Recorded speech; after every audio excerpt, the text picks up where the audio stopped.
Mira, para allá que te lo va a hacer.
Listo, chicos, entonces vamos a retomar de donde quedamos. Espero que hayan podido descansar.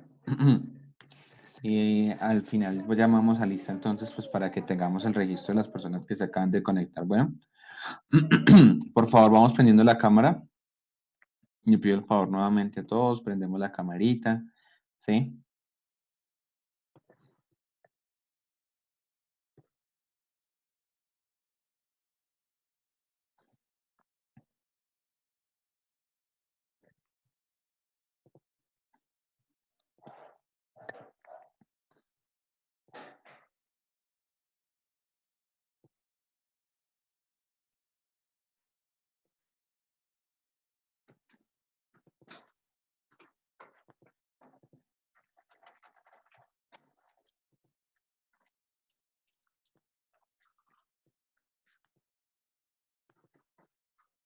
Y vamos a terminar entonces con lo que estábamos viendo el reportaje, ¿vale, chicos?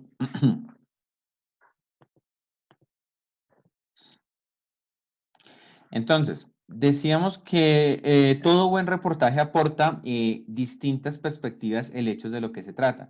Entonces, aquí volvemos a hablar del tema de la dicotomía y entramos a indagar sobre cómo cuando escribimos se tiene que procurar presentar esos dos puntos de vista, porque el que toma la decisión al momento de leer el reportaje o al momento de ver el reportaje es el espectador, es el lector que determina si es bueno, es malo o cómo lo quiere tomar él. ¿Sí?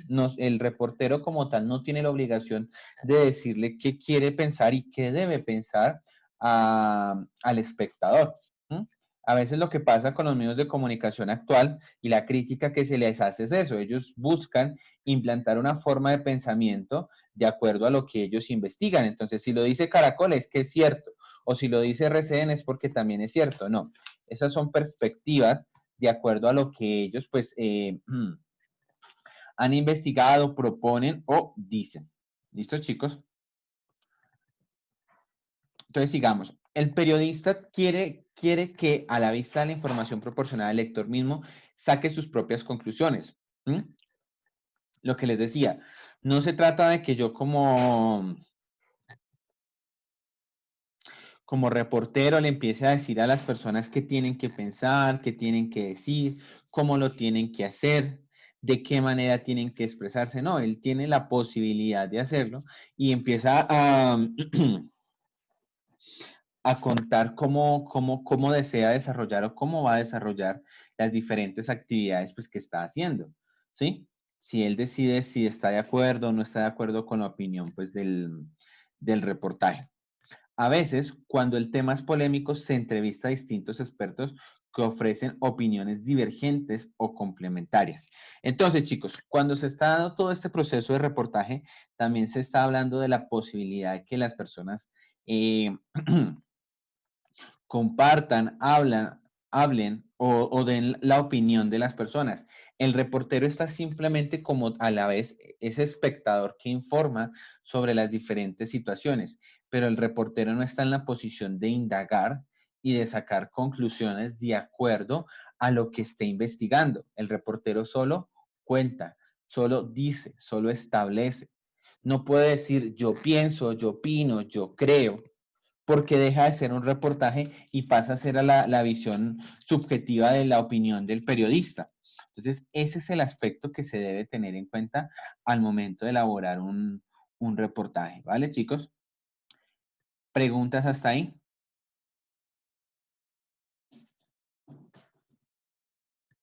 ¿Ninguna?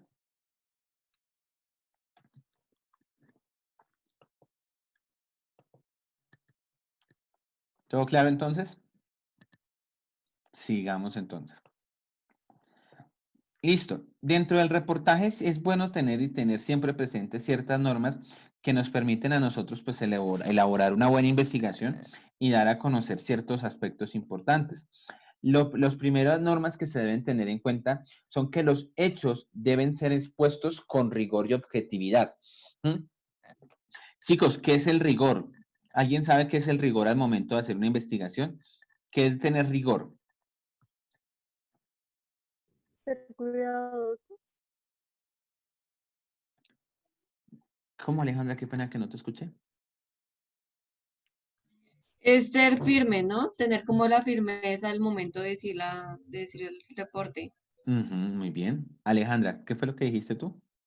Como ser cuidadoso al momento de ver la información que uno va a poner.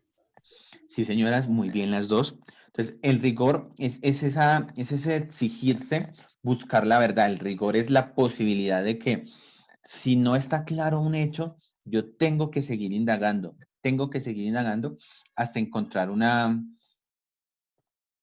adecuado análisis de lo que está sucediendo. El rigor y la objetividad van muy de la mano, porque si yo no tengo rigor, no voy a ser objetivo.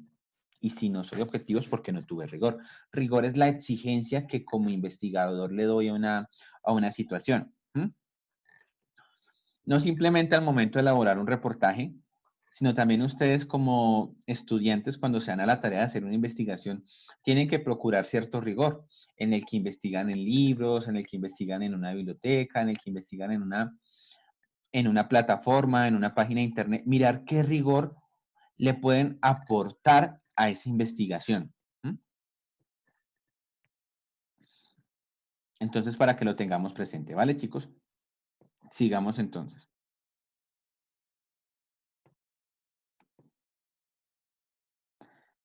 Se ha de contar los hechos con claridad. ¿Qué es la claridad de los hechos? O sea, es decir, es la posibilidad que yo me doy de intentar expresar las ideas más sencillas o de manera más lógica o elocuente para que mi público, mis espectadores, los que estén observando mi reportaje, tengan la posibilidad de conocer la información. Entonces, contar los hechos con claridad implica que yo pueda escribir claramente, o sea, que no intente confundir al lector, que tengo que tener presente para qué público estoy escribiendo y no puedo elaborar o usar un lenguaje muy elaborado que incluya palabras que puedan confundir a las personas, ¿sí? Pues, si ustedes se dieron cuenta, yo al momento de empezar la clase, pues traté de aclararles ciertos términos o ciertas palabras a ustedes, para que ustedes tuvieran pues también la posibilidad de acercarse al contenido que yo les iba a ofrecer. Entonces, es como yo empiezo a abordar, a profundizar, a explicar los hechos con la mayor claridad posible, con las palabras más elementales y a veces puede ser hasta las palabras más coloquiales que uno se puede imaginar. Todo en pro de que mi lector o mi espectador tenga la posibilidad de entender la información que se le está transmitiendo y entender pues la situación que se quiere plasmar. Entonces, otra de las características u otra de las normas que debe tener en cuenta un reportaje es la claridad con que se expresa un hecho. ¿Mm? Asimismo, tiene que tratar de procurar un lenguaje preciso. ¿A qué hace referencia con la precisión del lenguaje? Es evitar todo tipo de subjetividad. O sea, es decir, a veces nosotros, lo que les decía, volviendo un poco a lo de la dicotomía, tendemos a juzgar a una persona buena, mala, de alguna manera la invalidamos o no la invalidamos. La precisión del lenguaje también busca que nosotros tengamos la suficiente autoridad y autonomía de explicar la situación. Ustedes se han dado cuenta tal vez en los noticieros, o alguien me puede explicar por qué los noticieros cada vez que mencionan un crimen o mencionan algo atroz, hablan del presunto asaltante o del presunto violador o del presunto asesino. ¿Por qué usan esa expresión? ¿Alguien sabe por qué? Porque no es confirmado todavía, ¿no? Muy bien, David. Pero lo que David dice en parte es muy cierto, pero le junto a la pregunta otra idea. Pero cuando se está haciendo la acusación, ¿por qué el noticiero habla del presunto? O sea, por ejemplo, a veces hablan de, se capturó al presunto asesino de tal y tal persona y fue condenado a 10 años de cárcel. Si ya fue condenado, no deja de ser presunto, ¿no les parece? ¿O qué pasa ahí? Sí, ¿Por qué se sigue hablando del presunto? En parte lo que David dice es muy cierto. Está muy bien, pero ¿por qué más, chicos? ¿Ustedes por qué creen? ¿Por qué hay más?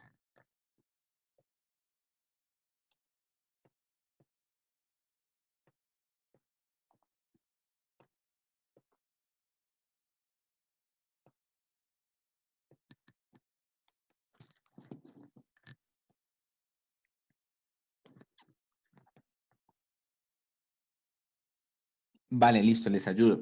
porque no están seguros. Sí, en parte, pero por quitarse, por lo primero, por lograr una precisión del lenguaje, ¿sí? Es decir, porque si el noticiero se atreve a hacer acusaciones, la responsabilidad de la acusación recae sobre el noticiero. Lo que David dice y lo que Karen dice es cierto. O sea, lógico, porque no se sabe si eso no es un presunto. Pero a veces cuando se tienen las pruebas y el mismo noticiero está presentando esas pruebas al público y las está dando a conocer, siguen hablando del presunto. En parte es por quitarse la responsabilidad del hecho de que, supongamos, fue condenado a 10 años por un asesinato, pero se descubra después que no fue el asesino. ¿Quién queda mal en ese caso? El noticiero que dio una mala información. Digámoslo aquí entre comillas nosotros, el presunto lo usan los noticieros para lavarse las manos, ¿sí? Es una forma de decir, nosotros no nos hacemos cargo o nosotros no somos los que dijimos que él fue el asesino, que él fue el violador, que él fue, no sé, lo que haya sido. El agresor, no, hablan del presunto basado en el hecho de que buscan esa precisión del lenguaje para ellos mismos no atribuirse ninguna culpa o no atribuirse ningún hecho investigativo. Les cuento una historia. Muchos periódicos y muchos noticieros se acarrearon muchas demandas por ese asunto. Ellos reportaban, me explicaban de que tal persona fue el asesino del hecho o fue el actor material del hecho y se lograba demostrar después que no era así, el noticiero tenía que retractarse. Por eso la precisión del lenguaje es muy importante.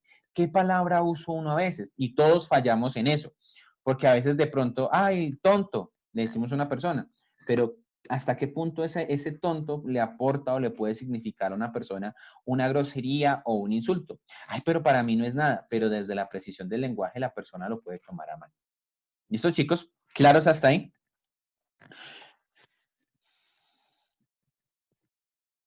Al mismo tiempo, pues cuando hablamos de la precisión del lenguaje, hablamos del tener en cuenta el contexto, pero también hablamos de las palabras técnicas. Por ejemplo, nosotros no podemos hablar en un reportaje o cuando ustedes hacen una investigación de que, no sé, sobre biología. Entonces, la cosita esa pequeña que le sale al animalito, el animalito que iba corriendo, eso es lo que nosotros estamos investigando. No, la precisión del lenguaje también nos invita o nos implica usar lenguaje técnico que nos permita entender mejor cómo funciona o cómo se da un acontecimiento o un hecho, en este caso, lo de biología. ¿Cómo funciona? Una cosa es yo decir, no, la célula empieza a producirse en el animal, existen células vegetales, células animales, y cada una tiene su implicación, ¿sí? Yo estoy presentando un hecho, ¿sí? Por ejemplo, algunos de ustedes, estoy citando es un ejemplo, por favor. ¿Cómo se llama el asesinato a un familiar o el asesinato a una familia? ¿Alguno sabe? Como por citar un ejemplo para hablar del lenguaje técnico, tal vez.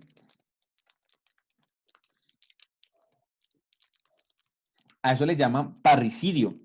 Entonces, si yo voy a hablar muy diferente, decir asesinaron a una familia, a decir se ha cometido parricidio, ¿sí? Que es el asesinato a una familia. ¿Mm? Ahí existen muchas palabras técnicas dependiendo de los casos. La invitación en el reportaje es tratar de usar este tipo de lenguaje para no crear confusión y no crear pues ninguna variación. ¿Listo? Ha de ser original en su enfoque o punto de vista. El periodista aportará a sus lectores un nuevo modo de ver las cosas. Será capaz de revelar aspectos nuevos o desconocidos del asunto. Entonces, todo reportaje, chicos, por lo general, trata de presentar algo novedoso, algo de lo que no se haya hablado. Sin hacer publicidad, ustedes de pronto han visto eso de Séptimo Día o todos esos reportajes que salen en la noche. Si ustedes se han dado cuenta, muchos de ellos tienen, pues, buscan la novedad, la noticia que esté en fulgor, la noticia, pues, que tengan esto. Y a veces entre los noticieros o entre los aspectos de información se pelean por cuál quiere tener la mejor noticia o cuál quiere tener.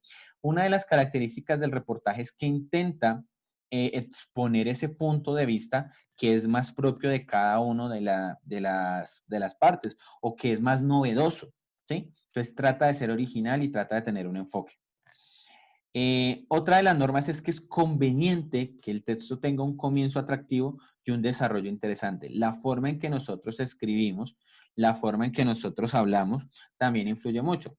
Claro está que hay periódicos que se han vuelto amarillistas en este aspecto y tratan de buscar y llamar la atención de cualquier modo. De pronto alguno de ustedes ha visto algún titular del periódico Q o ¿sí? ¿No alguno de ustedes ha fijado algún titular de este Pero, periódico? profe, porque mi tío trabaja en el Cubo. ¿Qué dice? Un titular. La mayoría muestran como fotos y hay nada así como para llamar la atención. Pero historias, títulos también, ¿no te parece? Como noticia. Un ejemplo, el panadero salió a comprar la harina y le dieron pan, pan, pan, para decir que lo mataron. O lo cogieron en calzones por andar de infiel, ¿sí? Busca generar ese titular tal vez amarillista, pero que busca llamar la atención. ¿Listo? Sigamos entonces acá, chicos. ¿Qué estructura tiene un reportaje? Vamos a aprendernos la estructura básica del reportaje y con esto terminamos lo más básico que debe tener todo reportaje. Entonces, la estructura básica del reportaje se basa en 3 partes. Vamos a empezar a ver parte por parte. La primera parte es el párrafo de apertura o entradilla, el relato y el párrafo final o conclusivo. Entonces, el párrafo de apertura o entradilla es un párrafo atractivo que debe suscitar la curiosidad del lector. Debe incitar a seguir leyendo. Puede presentar los rasgos tipográficos de la entradilla, es decir, estar escrito en letra negrita, separado del cuerpo de la noticia, pero puede también aparecer integrado en el reportaje. O sea, este párrafo, chicos, se caracteriza por ser en cualquier otro escrito, como la introducción, el que me pone a mí en conocimiento, pues, cómo están sucediendo o cómo está aconteciendo el reportaje o qué es lo que yo voy a presentar. Este es el párrafo que engancha al lector y busca que éste se familiarice con el reportaje que yo voy a presentar. Permítanme un segundito, por favor.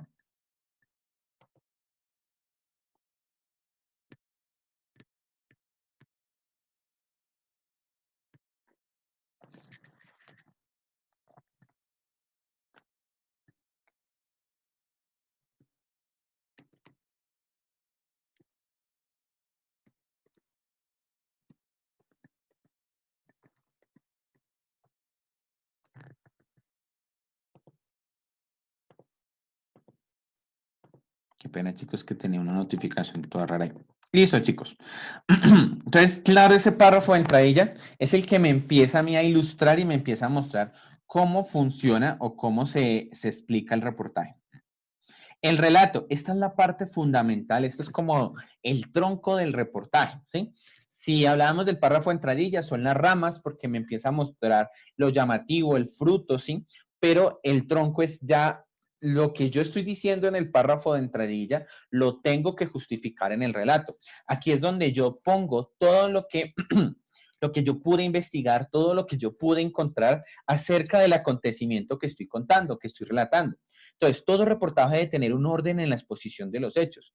Si es un reportaje de un acontecimiento, puede ser cronológico, puede ser argumentativo, ese tipo de relato. Entonces yo cuento, bueno, el día tal a tal hora sucedió esto, esto, esto, el día tal a tal hora, el siguiente día pasó esto, el día posterior pasó lo siguiente y así. Si es argumentativo, yo puedo empezar, bueno, el argumento central es este, el argumento que sigue es este. Este relato busca explicar y busca encontrar ese hilo a través del cual yo doy a conocer mi investigación, lo que les digo acá. Puede ser cronológico, biográfico, explicativo, crítico. Un reportaje no puede ser una suma de hechos. Cada párrafo ha de estar conectado con el anterior, por lo que es importante definir ese hilo conductor. Entonces, no simplemente yo investigué esto, después esto, no. Tengo que tratar de hilar y tratar de darle conexión a un acontecimiento con el otro para entender cómo funciona esa lógica y cómo se empieza a dar y a, y a estructurar el pensamiento en el relato o en la narración que estoy expresando. ¿Claros hasta ahí, chicos? Listo. Y ya el último, hablamos del párrafo final, debe ser escrito cuidadosamente, constituye el remate final que le deja al lector al sabor de una buena lectura. Este párrafo final no es al igual que otro escrito, aquí es donde entramos a indagar, por eso no se llama conclusiones, por eso no se llama punto de vista, no. El párrafo final cierra la investigación, puede ser hasta una despedida, puede ser hasta generando un interrogante al lector, pero nunca puede ser, en conclusión, de acuerdo a la investigación, decimos que todos son corruptos, no, porque no somos como reporteros, nos damos a la tarea de presentar los hechos, quien decide siempre será el lector. El lector es el que nos cuenta y se familiariza con los hechos, ¿vale? Chicos, al momento alguna pregunta, duda, comentario, algo que no haya quedado claro.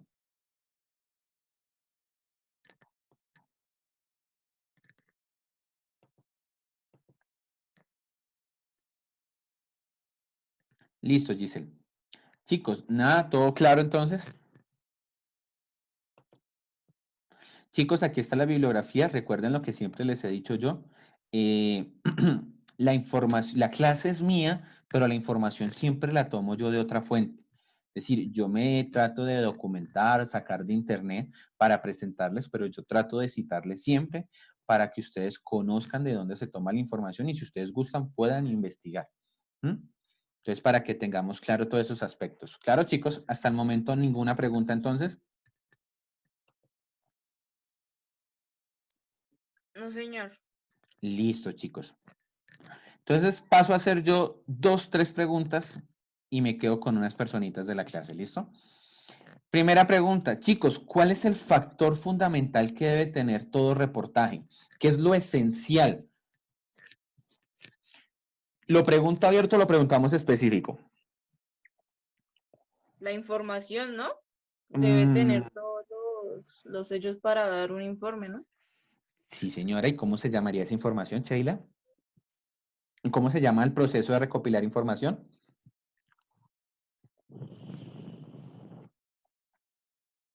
Estás bien, pero quiero que me des el nombre. ¿Cómo se llama el proceso de recopilación de información? Investigación.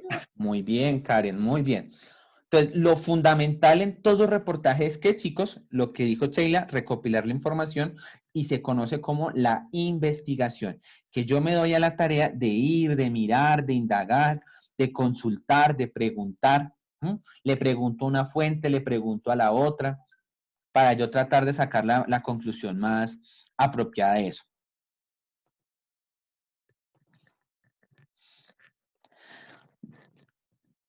Otra pregunta, chicos.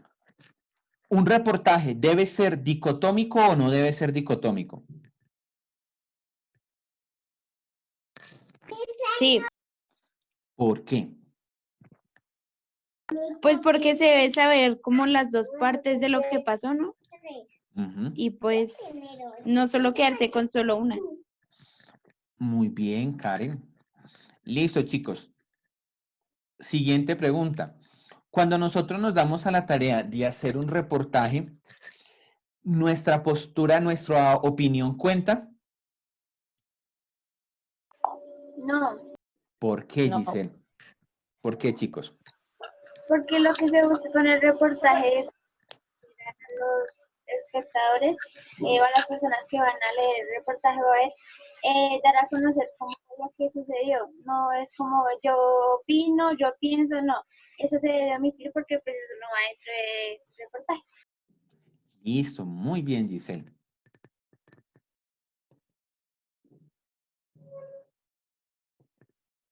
Siguiente pregunta, chicos.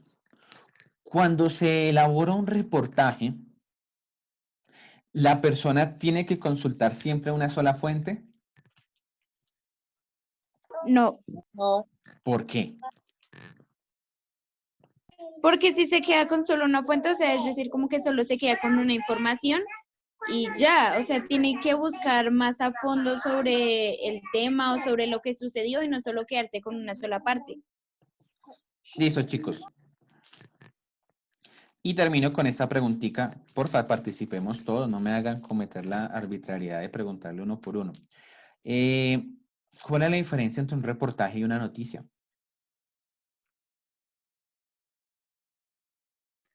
Que el reportaje es para dar como el informe de un hecho que pasó o algo así, y la noticia es para La como, noticia es novedad, ¿no? sí, por decirlo así. Ujú, pero vuelvo y pregunto, ¿cuál es la diferencia entre un reportaje y una noticia? La noticia no tiene un estilo literario y el reportaje sí. En parte, sí, señora, muy bien, Giselle. Pero ¿qué más nos lo diferencia? Que el reportaje muestra dos caras, ¿no? O sea, que el reportaje no dice como él tiene la culpa ni nada. En cambio, la noticia sí. No, en parte no. ¿Qué ibas a decir, Karen? Que el reportaje cuenta cómo fueron los hechos y que la noticia como que, o sea, solo dice un robo, afectaron a estas personas y ya, creo. Listo, en parte O sea también. que el reportaje profundiza más A eso el vamos. hecho. ¿Cómo, Luisa? ¿Que el Que el reportaje qué? reportaje profundiza más el hecho de lo que sucedió. Bueno, de lo que vamos a hablar. Sí, La señora. noticia es muy por encima. Digámoslo, la noticia a veces tiende a ser muy parcial. Cuenta el acontecimiento. Volvamos al ejemplo de Sofía. Hablemoslo, qué pena si hay alguien de la costa, no pretendo ser xenofóbico, sino pues presentar un ejemplo. La noticia que nos contaba Sofía de las personas de la costa que se quemaron. De la noticia yo puedo decir, y ser amarillista, y decir, se queman costeños por robarse gasolina. ¿Sí? Eso es una noticia, es parcial. ¿Sí? Pero ya cuando yo, un ejemplo, nos vamos 10-1 a hacer un reportaje bien elaborado, investigamos que estas personas que se estaban, bueno, primero que el camión que se volcó sufrió una falla mecánica, después entramos a indagar que estas personas viven en una situación precaria, que estas personas estaban tomando el combustible porque como ellos no cuentan con gas natural, ellos les toca conseguirse el combustible de cualquier manera, entonces ellos vieron en esa fuente eso. Algunos no lo necesitaban para sus casas, pero sí lo necesitaban para esto. Vemos que el gobierno les ha prometido muchas cosas y no se las ha dado, ¿sí? Entonces, el reportaje viene a ser ese seguimiento más elaborado, lo que decía Giselle, más del género literario que la noticia. La noticia solo es el boom. Contamos, se quemó tales personas, se incendió un carro a tal cosa, pero el reportaje es ese seguimiento. ¿Qué pasó y verdaderamente qué sucedió? El reportaje va detrás de la verdad. Chicos, yo creo que damos terminado. Me voy a quedar con las personas que voy a mencionar a continuación. Le pido el favor a permítanme, al señor Dylan Cerinza, al señor Andrés Morales, al señor Cristian Quiñones, y se me escapa, ¿quién más? Al señor Daniel Rubio, que por favor se queden, los demás se pueden desconectar, por favor. Muchas gracias. Chicos, que tengan muy buen día. Chao, profe. Chao, Chao, chicos. profe. Chao.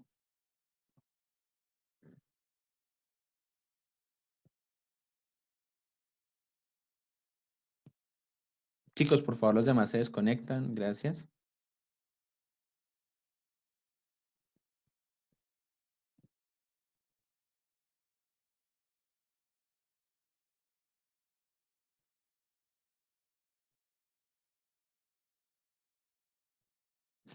Listo, señores. Entonces, los hice quedar unos minutos.